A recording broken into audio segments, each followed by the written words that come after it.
voudrais rendre mon témoignage. Mon témoignage est long et comporte 2 volets, mais aujourd'hui, je vais me limiter à un seul volet.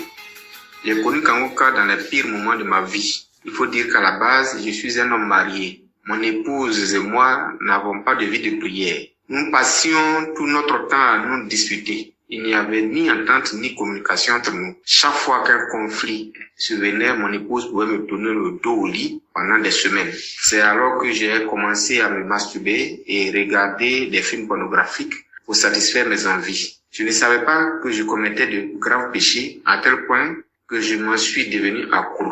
J'ai aussi remarqué que lorsque je gagnais de l'argent, je ne savais même pas ce que j'en faisais. Et mon argent disparaissait sans que je comprenne comment. C'est dans ces moments sombres de ma vie que j'ai reçu Kangouka de la part de ma grande sœur vivant à Londres en 2023. Au départ, je n'écoutais pas. Puis un jour, alors que j'étais connecté sur Facebook, je suis tombé sur une publication dans un groupe religieux qui disait que se masturber et regarder les films pornographiques est un péché. J'ai sursauté en lisant cette publication et c'est là que je me suis souvenu que ma grande sœur m'avait envoyé le lien de téléchargement de l'application Kangouka. Je télécharge donc l'application et je commence à écouter les émissions.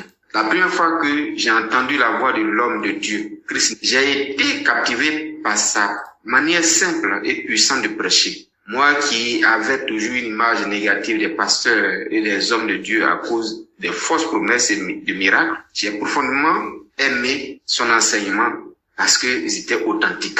Depuis ce jour, j'ai commencé à écouter régulièrement Kangouka. Et chaque fois que j'écoutais les émissions, chose étrange, je bâillais, mes yeux devenaient larmoyants et je faisais aussi des pets. Puis, au bout d'1 ou 2 mois, moi qui ne pouvais passer une seule journée sans me masturber ou regarder des films pornographiques, j'ai commencé à ressentir du dégoût pour ces pratiques. J'ai ensuite effacé tout ce qui était pornographique de mon téléphone. Aujourd'hui, j'ai un rejet total pour ces choses-là. Moi qui n'avais aucune vie de prière, je me réveille désormais à 4 heures du matin pour prier et préparer ma journée avant de sortir de chez moi. Moi qui ne jeûnais jamais, aujourd'hui, j'ai un jour spécial dans la semaine pour jeûner. Dieu existe, il est grand, bon et fidèle.